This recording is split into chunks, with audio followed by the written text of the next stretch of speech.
As a South Korean baseball fan, Shin Jae-woong had many reasons to watch the Los Angeles Dodgers and San Diego Padres open the Major League Baseball season this week in Seoul.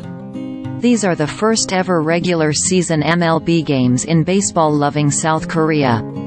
And the games feature multiple Korean stars, including Padres infielder Kim Ha-seong. But the main draw is obvious for Shin and his two young sons, who traveled from the southeastern city of Gwangju. They came to see Japanese superstar Shohei Ohtani. "I think Ohtani is out of this world. He's like another level of player," said Shin as he watched the Dodgers practice ahead of the series opener on Wednesday.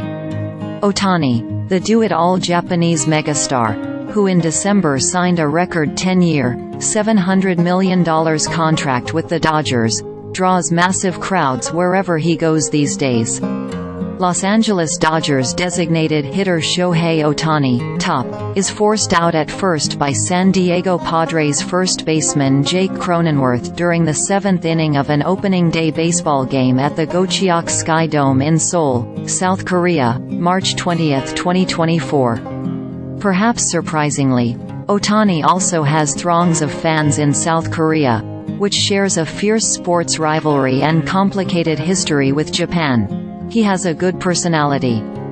He's tall, he's good-looking, said Eo Soo-young, a 38-year-old Seoul resident. And that other stuff, that's an old story.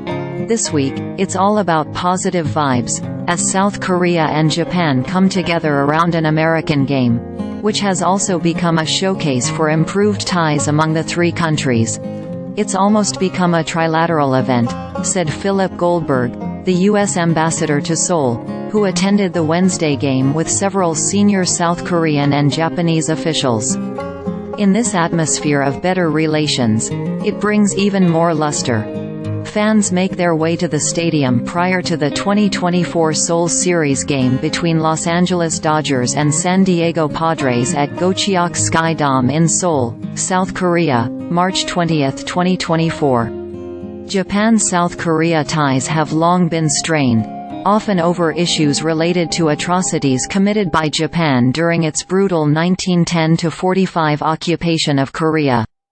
When South Korean President Yoon Suk-yeol took office in 2022, he instead chose to focus on the future, expanding security cooperation and holding several meetings with his counterpart, Japanese Prime Minister Fumio Kishida. Nonetheless, Japan remains a sensitive issue in South Korea, where many left-leaning politicians accuse Yoon of being too friendly with Japan. According to Japanese media reports, planning was underway for Kishida to attend Wednesday's MLB opener in Seoul, perhaps alongside Yoon. Kishida's visit was called off because it may have been too controversial ahead of next month's general election in South Korea, the reports suggested.